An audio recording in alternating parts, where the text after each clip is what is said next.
Hello everyone, আশা করি সবাই খুব ভালো আছেন। আমার এই চ্যানেলে আপনাদের সবাইকে স্বাগতম। আর আজকে আমি বাড়িতে বানাবো ময়দা আর আলু দিয়ে একটা মজাদার রেসিপি। এখানে আমি আলুগুলোকে সেদ্ধ করে নিয়ে তারপর ম্যাশ করে নিয়েছি। এরপর এতে আমি পরিমাণ মতো লবণ দিয়ে দিলাম। তারপর এতে আমি ম্যাগি মশলা দিয়ে দিলাম। ইচ্ছে করলে আপনারা বাড়িতে বানানো মশলাও দিতে পারেন, কিন্তু আমার কাছে এই ম্যাগি মশলার টেস্টটাই খুব ভালো লাগে। তারপর এতে আমি দিয়ে দিলাম চিলি ফ্লেক্স। আপনারা যদি চান তাহলে কাঁচামরিচ কুচিও দিতে পারেন, সেটাও কিন্তু খেতে খুব ভালো লাগবে। এখন আমি এতে পরিমাণ মতো ময়দা আর দুটো রুটি দিয়ে সামান্য পরিমাণে একটু জল দিয়ে খুব ভালোভাবে মেখে নেব।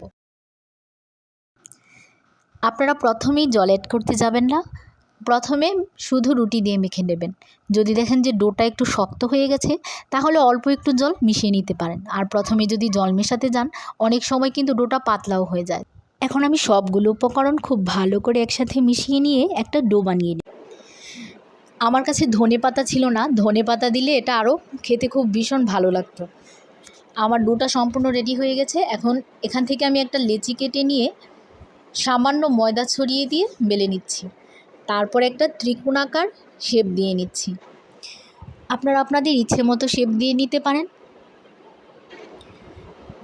ভাজার সময় অতিরিক্ত যে ময়দাটা আছে সেটা ঝেড়ে ফেলে দিবেন, তাহলে দেখবেন ভাজাটা বেশি মুচমুচে হবে। এখানে আমার সবগুলো তৈরি করা হয়ে গেছে। এখন এগুলো আমি ভেজে নেব।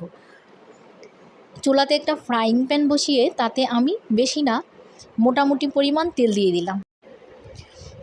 তেলটা অনেক বেশি গরম করবেন না, হালকা গরম হয়ে গেলেই এগুলো ছেড়ে দেবেন। আর আঁচটা মিডিয়াম টু লোতেই রাখবেন। যদি হাইতে রাখেন তাহলে বাইরের দিকটা পুড়ে যাবে, কিন্তু ভেতরের দিকটা ভালো হবে না। এখানে আমি একসাথে অনেকগুলো ভেজে নিচ্ছি, আর ভাজতে খুব বেশি সময় লাগবে না। এখানে এক পিঠ ভেজে নেওয়ার পর আমি উল্টে দিলাম। এখন দুই পিঠই আমি খুব সুন্দর করে লাল লাল করে ভেজে নেব। এই যে আমার ভাজা একদম কমপ্লিট হয়ে গেছে। এখন এগুলো আমি তেল থেকে ছেঁকে তুলে নেব। তারপর একটা টিস্যু পেপারে নিয়ে নেব, যাতে অতিরিক্ত তেলটা টিস্যুর গায়ে লেগে যায়।